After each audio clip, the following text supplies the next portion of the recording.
ఏంటి 50% వరకు తగ్గింపా? అవును మరి, మన Gayatri Reddy silks weaver sale లో.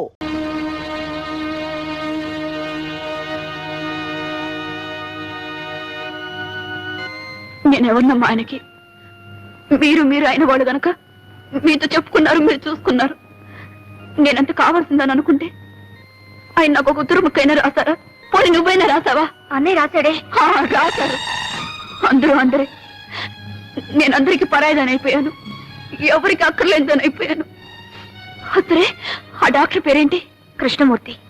చూడమ్మా, భర్తకు భార్య డాక్టరు, నర్సు, మందులు అన్నీ. అలా ఉండాల్సిన నువ్వు వెళ్ళి పుట్టింట్లో కూర్చున్నావు. నాకు ఆయనకు సుస్థిగా ఉందని తెలియదు డాక్టర్. తెలుసుంటే వెంటనే వచ్చేసేదాన్ని. సరేలేమ్మా, మందులు ఇచ్చాంగా, అవి ఏమాత్రం పనిచేసినా పర్వాలేదు. లేకపోతే అప్పుడు ఆలోచిద్దాం, తర్వాత ఏం చేయాలి. లేదు డాక్టర్, నాకేదో భయంగా ఉంది. ఆయనకేదైనా జరిగితే నేను బ్రతకలేను. ఆయన ఇంట్లోనే ఉన్నారు, ఒకసారి వచ్చి చూడండి. అలాగేనమ్మా, తప్పకుండా వస్తాను. థ్యాంక్ యూ డాక్టర్, వస్తాను. డాడీ, ఇంట్లో బాగాలేదా? లేదమ్మా. జ్వరమా? లేదమ్మా. తలనొప్పా? లేదమ్మా, బానే ఉన్నారు. చెప్పరమ్మా, మనతో చెప్పరు.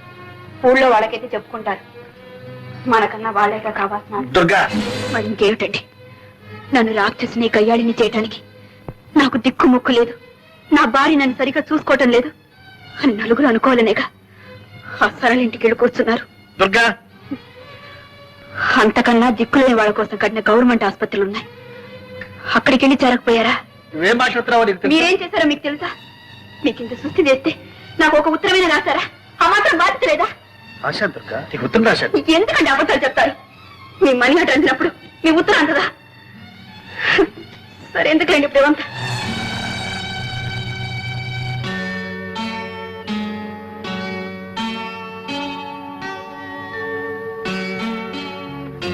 మమ్మీ, డాడీకి తలనొప్పిగా ఉందంట.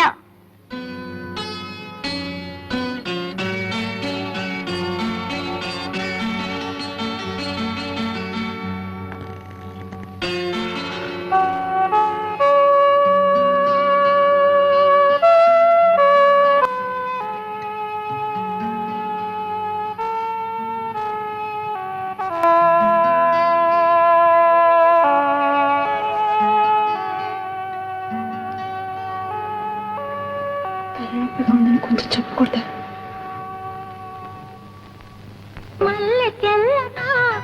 మంచు చల్లనా, మంచు చల్లనా, మమత వెచ్చన, మధుర భావన, అన్ని కలిసి ఉన్న మనసు చేయు అర్పణ, అనురాగ దేవతార్చన. అనురాగ దేవతార్చన.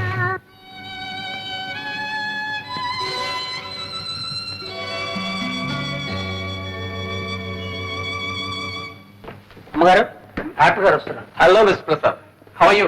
బాగున్నాను. ఇంకో ఆప్టిమిస్ట్ అయ్యాను. దగ్గర ఉంది. అప్పుడు కొద్దిగా వస్తుంది. మందులు సరిగ్గా తీసుకుంటున్నా? తీసుకుంటానండి. తీసుకుంటున్నారు. ఇక్కడ చూడండి, అన్ని మందులు దీంట్లోనే ఉన్నాయి. ఇంతకన్నా మందుల షాప్ లో ఉండొచ్చు కదా సార్. ఇతరకంటే ఇతర నాన్నగారు మంచి మనిషి. నేను ఏం చెప్పినా వెంటనే వినేవారు. రేపు మీకు జబ్బు రాబోతుంది, ఇవాళ్లే మందు తీసుకోండి అంటే వెంటనే తీసుకునేవారు. నవ్వా డాక్టర్ గారు, చిన్న బాబుకి మొండితనం ఎక్కువ. ఇతనికి మందు ఇవ్వాలంటే ఒళ్ళు మీద కూర్చోబెట్టి ఇలా నోట్లు ఉగ్గిళ్ళు పోయాలి. Take a deep breath.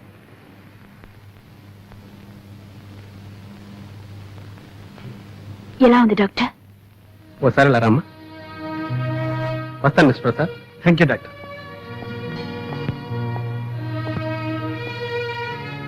ఆయన పైకి బాగానే కనిపిస్తున్నా ఆరోగ్యంలో మాత్రం ఏమీ ఇంప్రూవ్మెంట్ కనిపించట్లేదు. ఓసారి మదనపల్లి తీసుకెళ్లి శానిటోరియంలో అడ్మిట్ చేస్తే మంచిది అనుకుంటాను. అక్కడ క్లైమేట్ ఆయన హెల్త్ చాలా హెల్ప్ చేస్తుంది. అలాగే డాక్టర్, వెంటనే తీసుకెళ్తాను. వెరీ గుడ్, వస్తానమ్మా.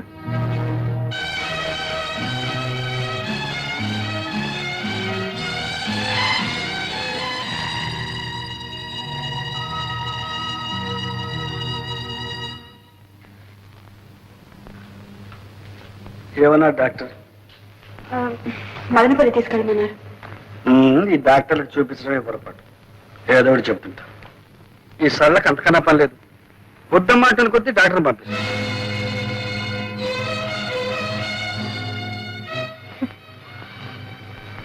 అభిమానం ఉంది కనుక పంపింది.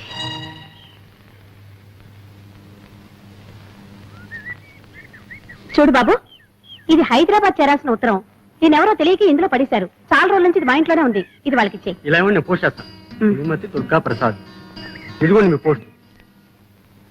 అమ్మా, ఈ గాజులు అవునండి, పిల్ల పెరిగిపోయింది. దాని చేతికి గాజులు పట్టడం లేదు. పైగా స్కూలుకు వెళ్తుంది. ఈ రోజుల్లో పిల్లలకు బంగారు గాజులు వేసి స్కూలుకు పంపాలంటే ప్రాణానికి ప్రమాదం. నిజమే. దొంగలకి ఎలా తెలుస్తుంది బంగారం ఇతడు? ఎత్తడైనా బంగారం అయినా ప్రాణాలు తీస్తారు బంగారం అనుకుని. కానీ మాకు తెలుస్తుందిగా, మేమెలా మోసపోతాం? ఏమిటండి మీరు అనేది? ఈ గాజులు ఇక్కడ కొన్నవేగా? ఇక్కడ కొన్నాయా? నువ్వు కొన్నావా? ఇదే రోడ్డు గోల్డ్ షాప్ అనుకున్నావా? చూడడానికి టిప్ టాప్ గా ఉన్నావు, మోసం చేద్దాం అనుకున్నావా? ఆ పప్పులు మా దగ్గరే ఉడకవు. చూడు, ఇప్పుడు పోలీసుని పిలిపిస్తే నీ చేతికి బేడీలు పడతాయి. ఇంకెక్కడా చూపించుకో.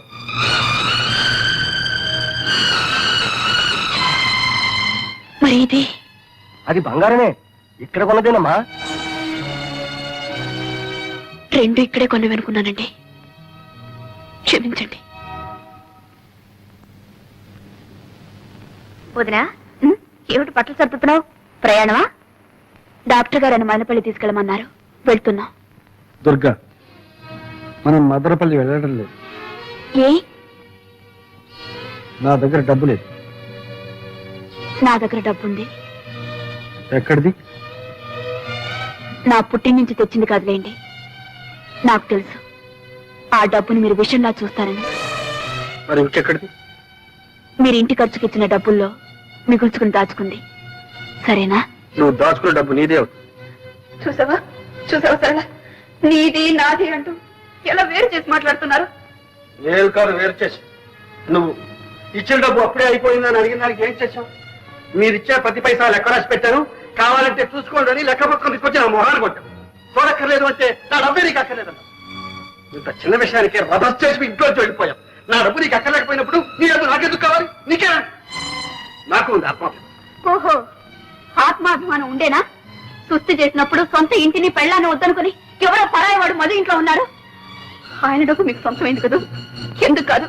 మొదటి నుంచి వాళ్ళ బంగళా, వాళ్ళ డబ్బు, వాళ్ళ అన్నయ్య.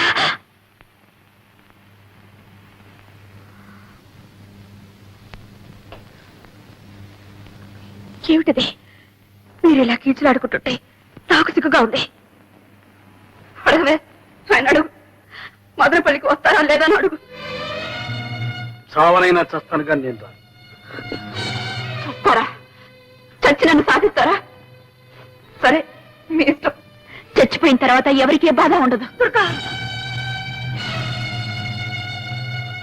కొట్టవే, కొట్టు. ఆయనే నన్ను కొట్టడానికి వచ్చినప్పుడు నువ్వెందుకు కొట్టకూడదు? కొట్టు. నన్ను క్షమించు దుర్గా. చిచ్చి, అందరికి నేను లోకు అయిపోయాను. దుర్గా, అది కాదు దుర్గా. అన్నయ్య నువ్వెంత మాట అన్నావో తెలుసా? ఆయన నన్ను ఎంత నిర్లక్ష్యం చేస్తున్నారు. నేను ఎన్ని భరించానో, ఎన్ని దిగమింగుకున్నాను. నీకు తెలుసో తెలీదు. నేను డాక్టర్ని తీసుకొస్తే నువ్వు పంపావన్నారు.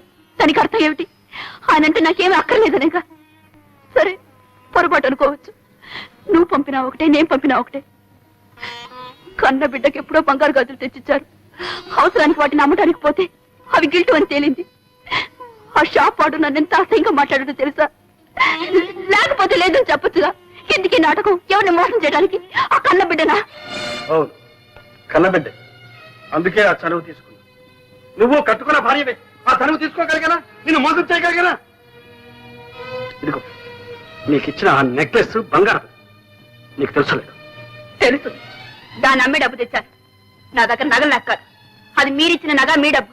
దాన్ని వాడుకోవడానికి మీకెందుకు అభ్యంతరం? ఇచ్చిన తర్వాత ఆ నగ నీది, ఆ డబ్బు నీది. నీది నీది నీది ఏమిటి మీరు అనేది? నా డబ్బు మీకు అక్కర్లేదు, నేను తీసుకొచ్చిన డాక్టర్ మీకు అక్కర్లేదు, నా సేవ మీకు అక్కర్లేదు అంటే నేను మీకు అక్కర్లేదనే? నేను మీకు అక్కర్లేదన్నప్పుడు ఎందుకుంటాను? ఎవరి కోసం ఉండాలి? మనసులో చోటున్న మనిషికి జీవితంలోనూ ఇంట్లోనూ చోటు ఉంటుంది. మీ మనసులో చోటు లేనప్పుడు లేని ఇంట్లో చోటు చేసుకుని బలవంతంగా బ్రతకాల్సిన కర్మ నాకు పట్ల.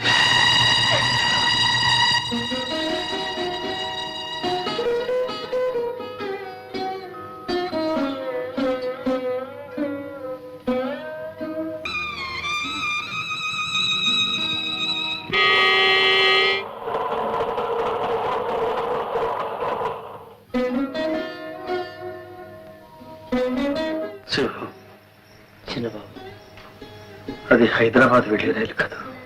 అవును, అది నా గుండెల మీదకి వెళుతుంది. దుర్గా ఆ రైల్లోనే వెళుతుంది. రైలు తిరిగి వస్తుంది. దుర్గా ఎందుకని చిన్నబాబు రాదు. దుర్గా పిలిస్తే నేనెందుకు వెళ్ళలేదు? అందుకే మనసు విరిగిన మనిషి, మరణించిన మనిషి మళ్ళీ రావడం అసంభవం.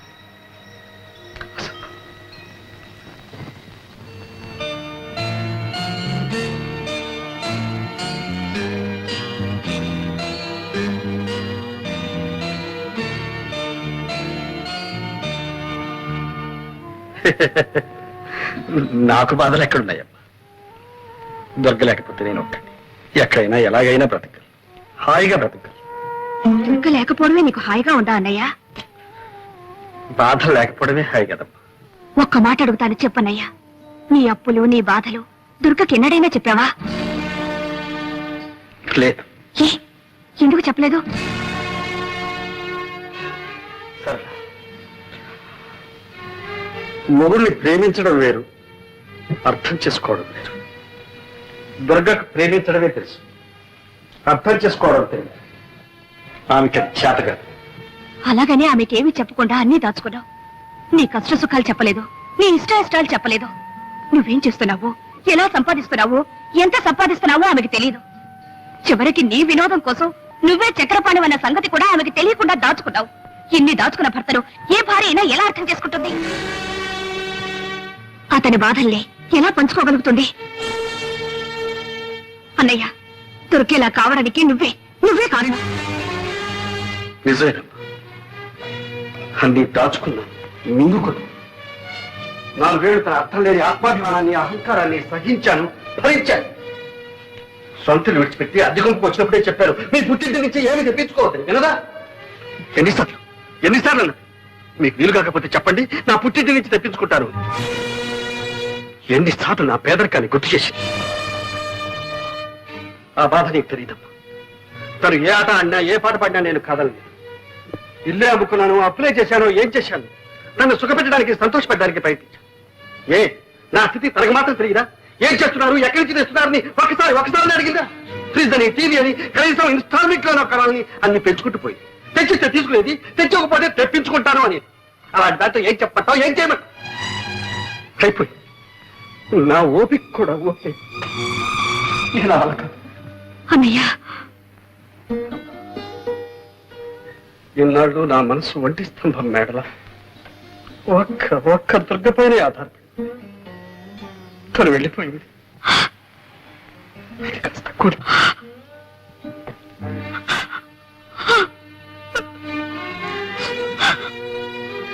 నువ్వెందుకమ్మా కంగారు పడతావు? నేను చచ్చిపోతాననుకుంటున్నావా? నో, లేదు, నేను అంత తేలిగ్గా చచ్చిపోండి. నేను వెనకపోతే నాకున్న బాధలన్నీ అనాథలైపోయి. అందుకని నేను పోను. అమ్మా కవిత, మీ డాడీ రాలేదేమమ్మా? మా డాడీకి ఒకటి జ్వరం, తలనొప్పి. ఏ డాడీకి ఒంట్లో బాగాలేదా? అవును తాతయ్య. మరి మమ్మీ నువ్వు వచ్చేసరే? మా డాడీ మమ్మీ పోట్లాడుకున్నారు, ఇక రానని వచ్చేసింది. ఓహో, అలాగమ్మా, నీకేం భయలేదమ్మా. డాడీ దగ్గరికి నేను పంపిస్తానుగా. వెరీ గుడ్ తాతయ్య. వెరీ గుడ్, నువ్వు వెళ్ళి ఆడుకోమ్మా. ఏమిటండి ఇది?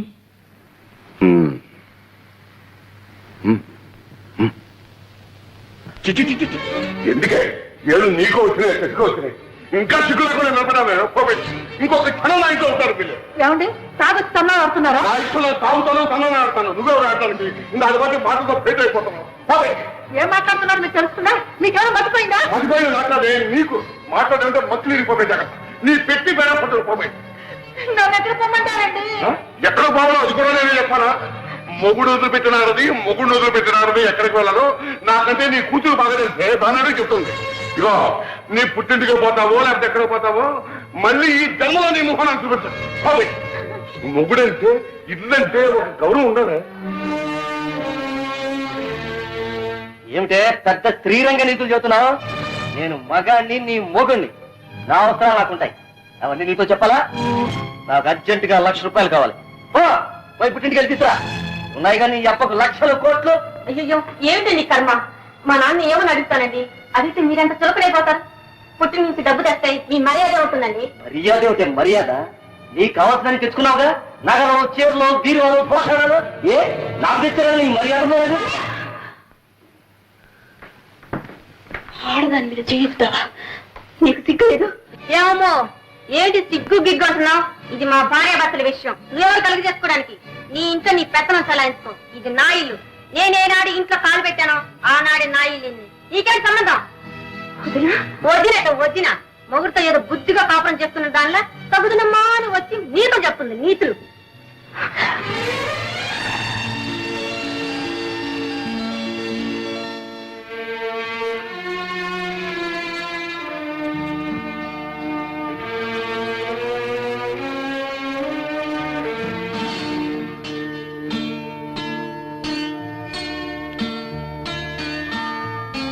శ్రీమతి దుర్గా ప్రసాద్.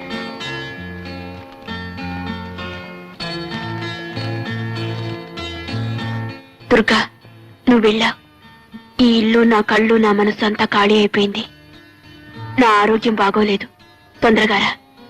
వీలైతే త్వరలో కొంత డబ్బు పంపిస్తాను. ఈ ప్రసాద్. మీకింత సుస్థి చేస్తే నాకు ఒక్క ఉత్తరమైన రాశారా? అంత మాత్రం బాధ్యత లేదా? రాశాను దుర్గా, నీ ఉత్తరం రాశాను. ఎందుకంటే అబద్ధాలు చెప్తారు? మీ మనీ ఆర్డర్ అందినప్పుడు మీ ఉత్తరం అందదా?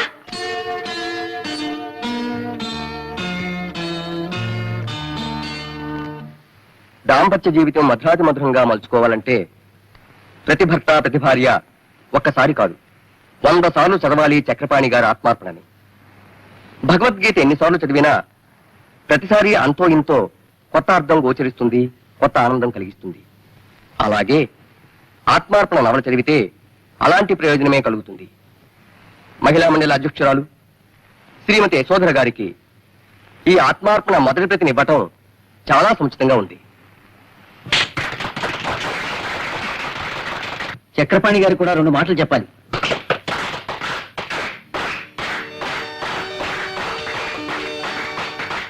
మిత్రులందరికీ నమస్కారం. ఒక రచయితని గాని కళాకారుణ్ణి గాని తను చేసిన ప్రయోగాల గురించి తననే మాట్లాడమనడం అంత న్యాయం కాదు. ఎందుకంటే అతనేదైనా చెప్పదలుచుకుంటే అతని రచనలే చెబుతాయి కాబట్టి. మరేదైనా కొత్త సమస్య తలెత్తితే మరో కొత్త రచన పుట్టుకొస్తుంది, అంతే. సెలవు. దుర్గా, నిజమేనా? చక్రపాణి మీ ఆయన? మీరిద్దరు తోడు దొంగతుమ్మా, సొంతలు కూడా చెప్పకుండా ఏమ్మా దుర్గా, నాతో కూడా చెప్పలేదు, అంత దాచుకున్నావు. ఉండండి అత్తయ్యా, ఇంత గొప్ప రచయిత భర్త కావడం ఎంత అదృష్టమో తెలుసా? అరే, ఆయన పుస్తకాలు 3 సార్లు చదివాను. చక్రపాణి మా బావగారని తెలిస్తే ఒక్కొక్కటి 6 సార్లు చదివి ఉండేవాళ్ళమ్మా. ఆనాడు కింద భూమి పైన ఆకాశం తప్ప ఏమీ లేని దరిద్రుడు అన్నావు. ఇప్పుడు సంతోషంగా ఉందా? చాలా సంతోషంగా ఉందండి.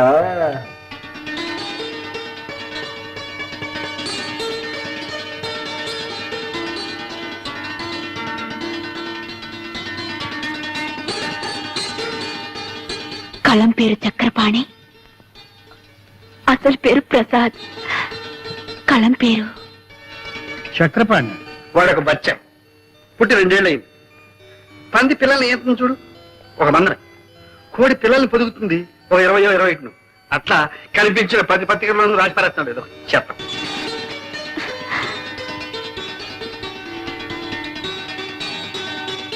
ఆత్మార్పణకు మరో పేరేనా చెల్లి సార్? చెల్లి సరళకు అంకితం.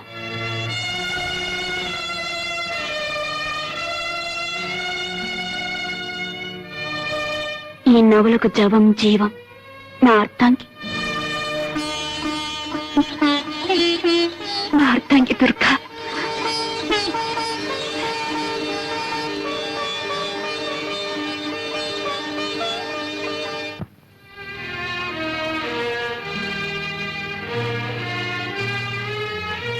సరళా, వదినా వచ్చావా?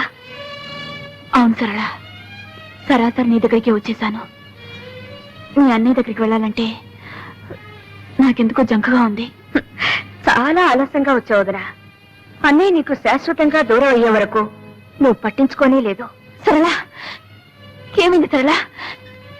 ఏమైంది? కంగారు పడకు. నాకంతా అయోమయంగా ఉంది సరళా. ప్లీజ్, ఏమైంది? నువ్వు వెళ్ళిపోయిన తర్వాత అన్నయ్య ఎంత కష్టంలో ఇరుక్కున్నాడో తెలుసా? సేఠ్, ఎందుకు గొడవ?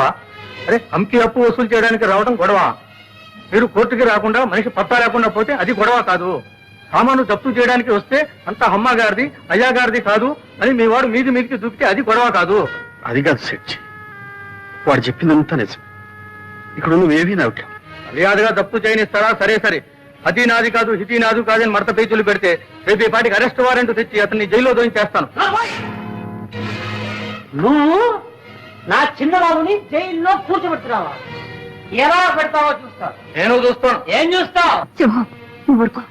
సెచ్చి ఈ నగలు తీసుకొని నీ బాకీ కింద జమ కట్టుకోండి. అమీనాజీ అదండి పోదాం.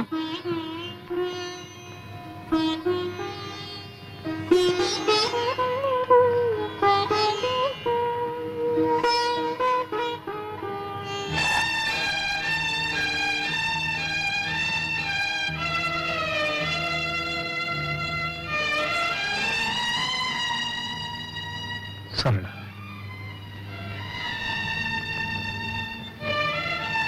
తీర్చగల రుణాన్ని తీర్చలేని రుణాన్ని నాకు మిగిల్చావా? అన్నయ్య అంత బాధలో కూడా నాకు కబురు చేశాడే గాని నీ పేరు తలపెట్టలేదు. ఒక ఆడది భర్తను ఆదుకోగల ఆపద ఇంతకన్నా ఏముంటుంది? వదినా, నువ్వు ఒకప్పుడు అన్నావు చోట్లేనింట్లో చోటు చేసుకొని బలవంతంగా బ్రతకడం కట్టి వెళ్ళిపోవడం మంచిదని. ఇప్పుడు నేనంటున్నాను నువ్వు వెళ్ళిపోవడమే మంచిదని. నీకెదురయ్యే అవమానాన్ని నువ్వు భరించలేవు. సరళా, అవును వదినా, ఆత్మాభిమానం అనేదానివి. ఆత్మాభిమానం అనే పేరుతో అహంకారం పెంచుకున్నావు. కానీ ఆత్మాభిమానం అంటే ఏమిటో నిజంగా నీకు అర్థం తెలియకుండా పోయింది. భార్యాభర్తల మధ్య కావాల్సింది ఆత్మాభిమానంతో పాటు అవగాహన. ఆ అవగాహనే ఆత్మార్పణం. ఇదిగో నా నగలు కాదు, నా అహంకారం. నీ నగలు విడిపించుకో. నేను నా స్థానం పోగొట్టుకునుంటే దాన్ని తిరిగి సంపాదించుకోగలను. నేను ఎన్ని తప్పులు చేసినా ఆయన నన్ను క్షమిస్తారు. నాకు ఆ నమ్మకం ఉంది.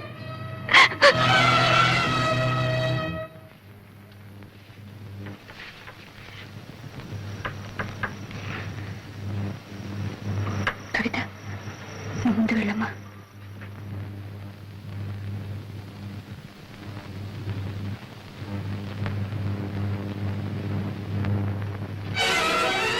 కవిత,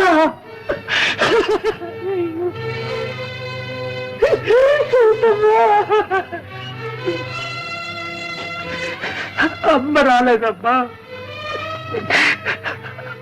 అమ్మ వచ్చిందా?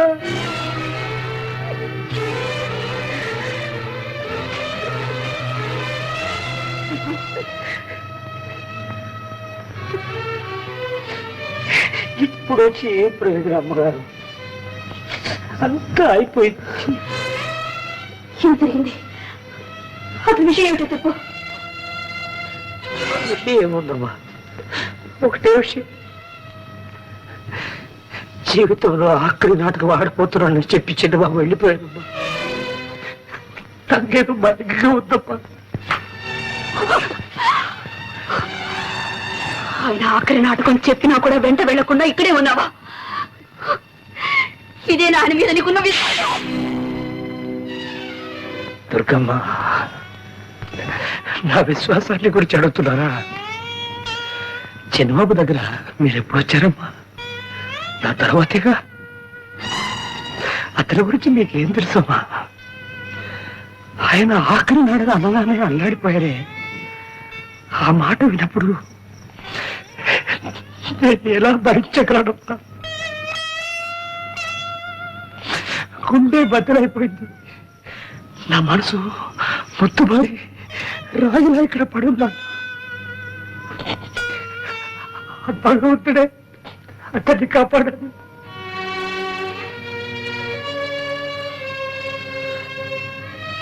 నాటకం ఎక్కడ? కళాభారతిలో కవితను తీసుకుంటా.